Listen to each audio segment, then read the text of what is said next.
नारी शक्ति वंदन अधिनियम 2023 में पास हुआ और 16 अप्रैल 2026 को इसको लागू करने के लिए 3 बिल पेश किए गए ताकि नारी शक्ति वंदन अधिनियम को 2029 में लागू कर दिया जाए। जिस तरह से विपक्ष ने इसका विरोध किया तो हमें लगता है कि एक आम जन को जरूर कुछ सवाल होंगे कि ये क्या हुआ। तो एक आम जन तक और खासकर हमारी आदि शक्ति हमारी बहनों को तक, हमारी बेटियों तक ये बात पहुंचे कि ये बिल पास हो चुका था, लेकिन इसको लागू करना जब तक नहीं करेंगे तब तक इसका कोई फायदा नहीं है। और जिस समय इस बिल को पास किया गया उस समय भी विपक्ष ने बार बार सवाल किए थे कि आप इसे लागू क्यों नहीं कर रहे हैं। तो इसको लागू करने के लिए जब हम इस बिल को लेकर आए तब विपक्ष ने अपनी असली चेहरा फिर से दिखा दिया। मुझे लगता है कांग्रेस पार्टी और बाकी पार्टी कभी नहीं चाहती कि आम घरों की बेटियां राजनीति में आए, क्योंकि अब उनके परिवारों को देखेंगे तो उनके परिवार की ही बेटियां बहुएं राजनीति में है। सोनिया गांधी जी, प्रियंका गांधी जी, डिम्पल यादव जी, तो जितने भी उनके परिवार की बहनें हैं, बेटियां हैं, वही राजनीति में है। तो वो नहीं चाहती कि एक आम घर की बेटी को ये अधिकार मिले, इसीलिए फिर से चालबाजी करके उन्होंने इस बिल को गिरा दिया, वरना इस बिल में किसी का भी कोई नुकसान नहीं होगा।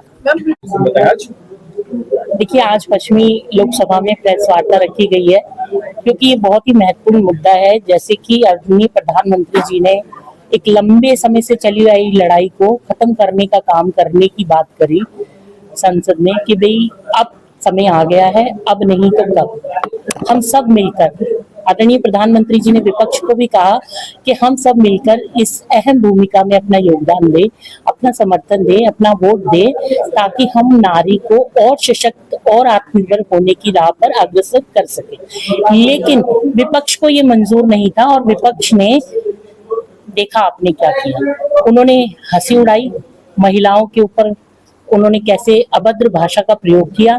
आपने देखा उन्होंने कैसे हमारी सीएम के बारे में बोला, कैसे उन्होंने आदरणीय स्मृति ईरानी जी के ऊपर भी कटाक्ष किया, क्योंकि उनको नारी की जो रिस्पेक्ट है वो कभी समझ ही नहीं आई।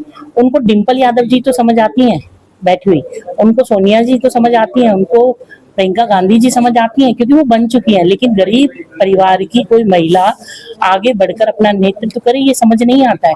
इसलिए उन्होंने वहां पर मजाक बनाया, हंसी उड़ाई, बहुत ही शर्मनाक ये विषय था। मुझे तो बहुत ही गुस्सा है और पूरी दुनिया में हर नारी को गुस्सा है, क्योंकि जो देश को सशक्त करने के लिए अपनी भूमिका निभा रही है महिला, उसको गिराने का काम किया है। नजफगढ़ जिला क्या करेगा? नजफगढ़ जिला तो पूरा आप देख ही रहे, पूरी लोकसभा हमारी सांसद जी के नेतृत्व में हमने बहुत बड़ा, दिल्ली प्रदेश और सीएम मैम के नेतृत्व में हमने बहुत बड़ा प्रदर्शन किया और नजफगढ़ जिला भी ऐसा ही करेगा, क्योंकि महिलाएं बहुत गुस्से में हैं। वो सुबह निकलती हैं, शाम निकलती हैं। उन्होंने एक सपना सजाया था, 40 दशकों से रुका हुआ उनका जो उनका सम्मान था वो मोदी जी ने देने का काम करना था और सबको साथ लेके, क्योंकि मोदी जी ने कहा कि क्रेडिट गोज टू यू, आप ले लो क्रेडिट, मैं लिख के देने को तैयार हूँ।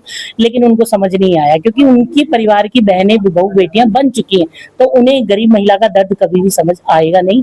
और इसीलिए नजफगढ़ जिला भी जवाब देगा और आपके सामने हमारी सांसद जी ने सारी बात रखी है, किस तरह से उन्होंने अपमान करने का हमेशा से काम किया। आगे भी हम अपनी लड़ाई जारी रखेंगे और हम आदरणीय प्रधानमंत्री मोदी